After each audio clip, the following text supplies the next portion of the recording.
स्थिर सरकार। अरे समाज अस्थिर है तो स्थिर सरकार का क्या करें? उस ऑर्केस्ट्रा में जाकर के हम भी गाना गाएं।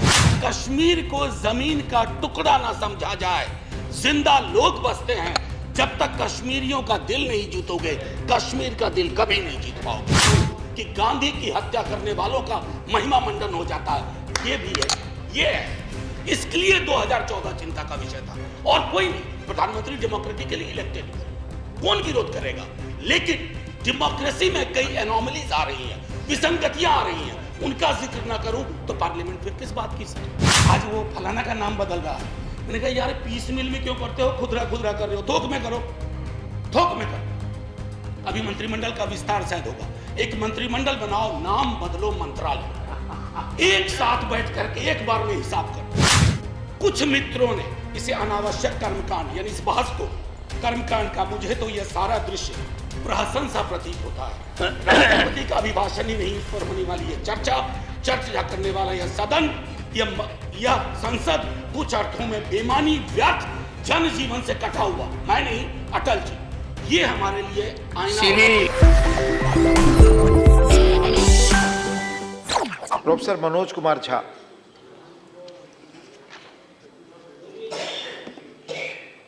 शुक्रिया सर, शुक्रिया उपसभापति महोदय। जया जी हैं यहाँ? Please please. नहीं, एक संदर्भ था इसलिए आप ही से कह रहा हूँ सर कि एक फिल्म थी कभी कभी, उसमें एक शाहिर की बड़ी अच्छी लाइन थी, कभी कभी मेरे दिल में एक ख्याल आता है। तो बाकी जो आगे है वो नहीं कहूँगा क्योंकि संदर्भ दूसरा है, लेकिन कभी कभी मेरे एक दिल में एक ख्याल आता है कि राजनीतिक जिंदगी में अगर हमारी महामहिम राष्ट्रपति खुद से अपना स्पीच लिखने लगे, अभिभाषण, तो शायद ये स्तुति गान ना होता जो इतने पन्नों का मिला है। अब ये कब होगा सर? ये हमेशा से होता रहा होगा, लेकिन कई चीजें जो हमेशा से होती रही हैं वो अच्छी हो ये आवश्यक नहीं है। क्यों सर? क्योंकि जमीन की हकीकत और अभिभाषण के तथ्य मेल नहीं खाते हैं सर, और ये चिंता का विषय है। मसलन मैं शुरुआत करूं एक छोटी सी चीज से। पैरा 2 कहता है स्थिर सरकार। अरे समाज अस्थिर है तो स्थिर सरकार का क्या करें? उस ऑर्केस्ट्रा में जाकर के हम भी गाना गाएं। समाज में अस्थिरता के लक्षण जहां चले जाइए, क्षेत्रीय आधार पर, धर्म के आधार पर, जातिगत विषमता के आधार पर इतनी अस्थिरता है और हम स्थिर सरकार का महिमा मंडन करें। सर, स्थिर सरकार वो होती है जो समाज में अस्थिरता पैदा ना होने दे। यहां उल्टा मामला है, ये चिंता का विषय है। इसकी अभिव्यक्ति माननीय राष्ट्रपति महोदया के अभिभाषण में नहीं होती है। सर, 370 का जिक्र आया, 370 के जिक्र को मैं, धन्यवाद सभापति महोदय, 370 के जिक्र को मैं थोड़ा चाहता हूं कि एक व्यापक कैनवास पे लें। आजकल ऑथेंटिकेशन की बहुत बात होती है सर, मैं पूरी की पूरी किताब लेके आया हूं, कश्मीर आफ्टर 370, अनुराधा भसीन जी ने लिखी है, कश्मीर टाइम्स की एडिटर रही हैं। सर, लगातार खबरें आ रही हैं, आप कहते हैं कि नॉर्मैलिसी है। सर, दिल्ली के दरबार से नॉर्मैलिसी बोलना और कश्मीर में जाकर के उस नॉर्मैलिसी को महसूस करना, इसमें बहुत बड़ा फर्क है सर। महीनों से वहां बुलडोजर चलाए जा रहे हैं, कहा जा रहा है सरकारी जमीन से अतिक्रमण घट रहा है, लेकिन सर लोगों के घर तोड़े जा रहे हैं बिना नोटिस के। मैं बार बार कहता हूं माननीय सभापति महोदय आपके माध्यम से, सर कश्मीर को जमीन का टुकड़ा ना समझा जाए, जिंदा लोग बसते हैं। जब तक कश्मीरियों का दिल नहीं जीतोगे, कश्मीर का दिल कभी नहीं जीत पाओगे, चाहे आप लाख कोशिश कर लें। सर, भ्रष्टाचार के बारे में भी कहा गया, तो सर मैं तो सोच के आया था कि ऐसी कोई बात ही नहीं बोलूंगा। अचानक आपको देखा और आप आए, बीच में प्रवेश की, एक कहानी याद आई। एक राजा को तोतों का बड़ा शौक था, कारोबारी तोते रखते थे राजा साहब, तोते का बड़ा शौक था। नहीं, आप बताइए, मुझे देखते ही आपको भ्रष्टाचार की क्यों याद आ गई? नहीं सर, भ्रष्टाचार की नहीं, राजा की याद आ गई। इसको क्लैरिफाई कीजिए। सर, राजा की याद आई। We have a distinguished member here from the same fraternity. Sir Raja की याद आई। सर तो कई तोते थे उसके पास, लेकिन अचानक उसका स्नेह एक खास तोते के लिए काफी हो गया। गौतमी प्रवृत्ति का तोता था, तो सबको चांदी और स्टील की कटोरी मिली, उस तोते को कनक कटोरी मिली। और तोते से राजा सलाह बहुत लिया करते थे, और तोता सलाह भी देता था, भूत भी ठीक करता था, भविष्य की बात भी करता था। एक दिन उस तोते के बारे में कोई अनुसंधान आ गया पड़ोस से। उस अनुसंधान के बाद तोता थोड़ा बीमार रहने लगा। अब उस बीमार तोते की वजह से राजा ने भी खाना पीना छोड़ दिया। लेकिन उस तोते का एक और भाई था जो विनोदी स्वभाव का था। अब उसने फूल नाम की एक कंपनी और एक हाँ बैंक हुआ करता था। हाँ बैंक के 48,000 करोड़ उस तोते ने 1303 करोड़ में केमन आइलैंड पे दे दिया। ये प्राचीन काल की बात है सर। तो तोता और राजा की कहानी में पिक्चर अभी बाकी है, शेष अगले अंक में, संभवतः बजट में। सर, राष्ट्रपति के अभिभाषण पर विशुद्ध राजनीतिकरण होता है, राजनीतिकरण होनी भी चाहिए। लेकिन सर 2018 से लेकर अब तक जब अभिभाषण में आप कंटेंट एनालिसिस करो तो 43 बार 2014 का जिक्र होता है। सर इतना तो 1947 का जिक्र नहीं होता जब हम आजाद हुए थे। 2014, ये कौन से इतिहास की समझ विकसित कर रहे हैं कि 2014 से पूर्व इस देश में अंधेरा था और 24 में अगर कुछ और हो गया तो देश में सन्नाटा हो जाएगा। सर शून्य और सन्नाटे के बीच में सर मैं माननीय सभापति महोदय, टॉलरेंस 1952 में बाबू राजेंद्र प्रसाद, एक बड़ा दिलचस्प किस्सा है कि 2014 की खासियत क्या है। I was elected to parliament in 89। तो एक second, let's be little decorous. हाँ, be little decorous. These snipe swords should not be there. They don't give any dignity to anyone in the house. So we started a decade in 90s. So we used to have MPs, ex-MPs. But there was a new breed during 90s, ex-MPs, AXED. They couldn't complete their term. 9th Lok Sabha, I was there. Then thereafter we had that situation when we had Indra Kumar Gujral ji, S.D. Devgowda ji, and also Atal Bihari Vajpayee ji for 2 terms. So that particular phase of 30 years where the country had coalition governance came to an end in 2014. That was the reason.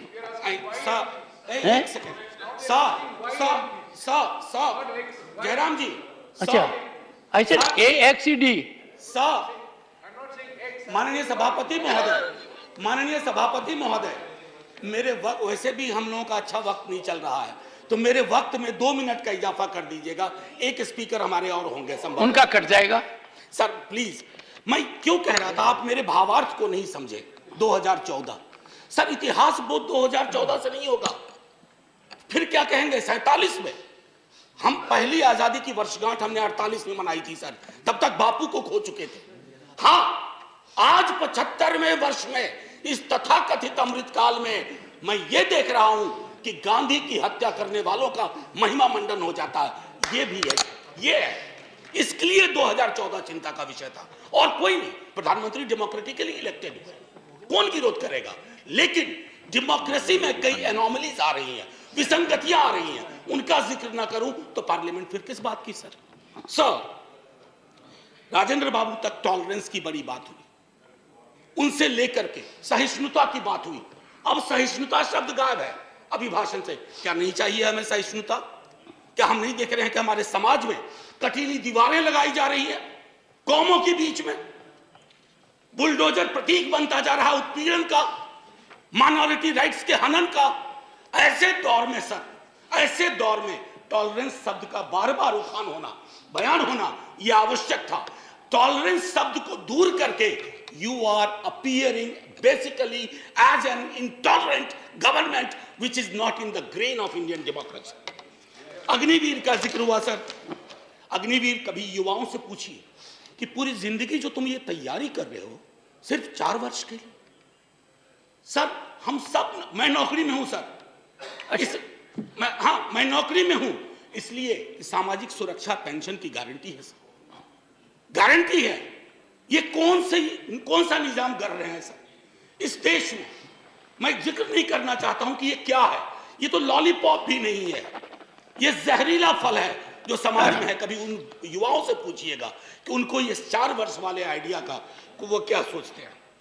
Sir, लगातार foreign policy पर भी मैं देख रहा हूं अभिभाषण चुप सा होता जा रहा है। फॉरेन पॉलिसी पर बात नहीं होती। सेना की सुप्रीम कमांडर है हमारी राष्ट्रपति जी। सेना के सुप्रीम कमांडर को क्या यह अंदेशा नहीं है कि चाइना के बॉर्डर पर हालात उचित नहीं है? मैं माननीय रक्षा मंत्री के बयानों को सुनता हूं तो चिंता होती है, लेकिन डिनायल है, बड़े डिनायल है सरकार की तरफ से। एक पड़ोसी के लिए तो लाल आंख निकाल देते हैं, दूसरे पड़ोसी के नाम पर आप चुप हो जाते हैं। Honorable member, security is a very sensitive subject, and you are a professor. We expect such a subject to be taken up very seriously, and let it not be usual discourse. Go ahead. Sir, I am a student of political science and history. In 1962, when India was at war with China, we had debated that in this parliament. Sir, national security, definition of national security is not the core prerogative of the ruling party. We are equally concerned. और मैं तो कहूंगा कि तराजू उठा लो ना भाई, आविष्कार करवा लो किसके अंदर कितना पेट्रियोटिज्म है, पता चल जाएगा हकीकत क्या है और फसाना क्या है, अफसाना क्या है। ये मैं कहना चाहता था। सर, लगातार बीते वर्षों में अगर मैं कहूं फिलिस्तीन का जिक्र हुआ करता था। हमारे सारे प्रेसिडेंट वाजपेयी जी के टाइम तक फिलिस्तीन पे चुप हो गए। काहे को? क्या वजह है? क्या हम अपनी विदेश नीति में ये ताकत नहीं पैदा कर सकते कि oppressed community anywhere is will shall have our concern? कितना बदल गए हम सर। मैं जानता हूं हिंदुस्तान के नजरिए से देखिए, लेकिन हिंदुस्तान की नजर मत बदलवाइए। जो 47 में नींव रखी गई थी, उस नींव को मत हिलाइए। उस नींव को हिला दीजिएगा तो पार्लियामेंट की बिल्डिंग भी ढा ढा के गिर जाएगी। ये चिंता का विषय है सर।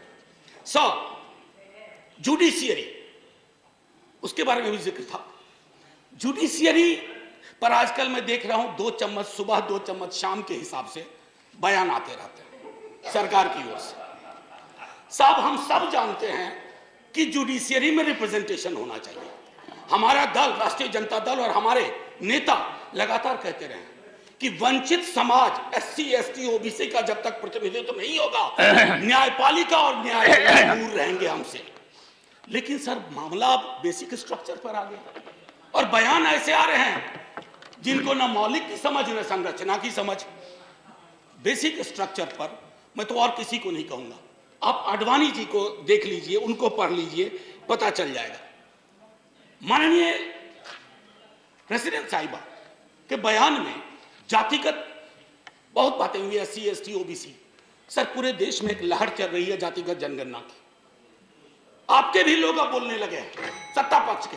सर, मैं 12वें मिनट पे खत्म कर दूंगा, हालांकि 2 मिनट आपको जोड़ना भी था सर, माफी के साथ। मैं सिर्फ ये कहना चाहूंगा सर कि जातिगत जनगणना के लिए सरकार, आपका कोई नुकसान नहीं होगा। मैं आपको यकीन दिलाता हूं, थोड़ा फायदा होगा। हकीकत देखिए कौन कहां खड़ा है, इसलिए बिहार में हम सर्वेक्षण करवा रहे हैं। प्रेरणा लीजिए ताकि जिनका हक, जो वंचित रहे हैं। अब ब्लास्ट फ्रॉम द पास्ट अक्सर आता है, नाम बदलो, नाम बदलो। डेली पार्लियामेंट के बाहर कोई पूछता है, आज वो फलाना का नाम बदल रहा है। मैंने कहा, यार पीस मिल में क्यों करते हो, खुदरा खुदरा कर रहे हो, थोक में करो, थोक में करो। अभी मंत्रिमंडल का विस्तार शायद होगा, एक मंत्रिमंडल बनाओ, नाम बदलो मंत्रालय, एक साथ बैठ करके एक बार में हिसाब कर दो। अरे साहब, नाम बदलने से इतिहास बदलता ना, तो नाम बदलने वाले खुद बदल गए, इतिहास नहीं बदला। हड़प्पा की सभ्यता से लेकर जो कुछ आज तक हुआ इस मुल्क में, वो हमारी धमनियों में है, किसी को कमतर मत दिखाइए। और रही बात मुगलों की, आपके अंदर तो एक बहुत बड़ा मुगल है, वो भी बिल्डिंग बनाने का शौकीन था, अभी बहुत शौकीन है। खैर, एनीवे सर, मैं आखिरी टिप्पणी ये करूंगा आपके समक्ष सर, बिना नाम बताए बता रहा हूं।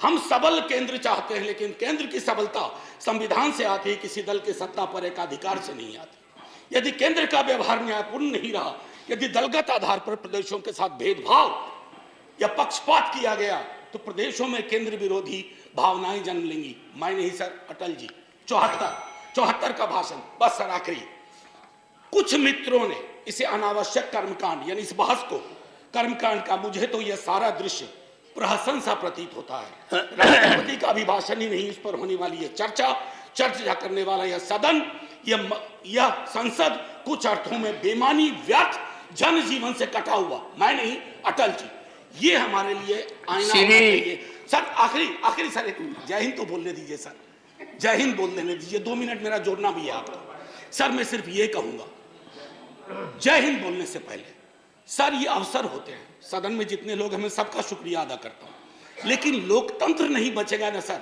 तो सिर्फ अगर तंत्र बच गया तो कुछ बचेगा नहीं। जय हिंद सर, शुक्रिया बहुत बहुत। और आपके मन में कभी कभी ख्याल आता है वो बाकी चैम्बर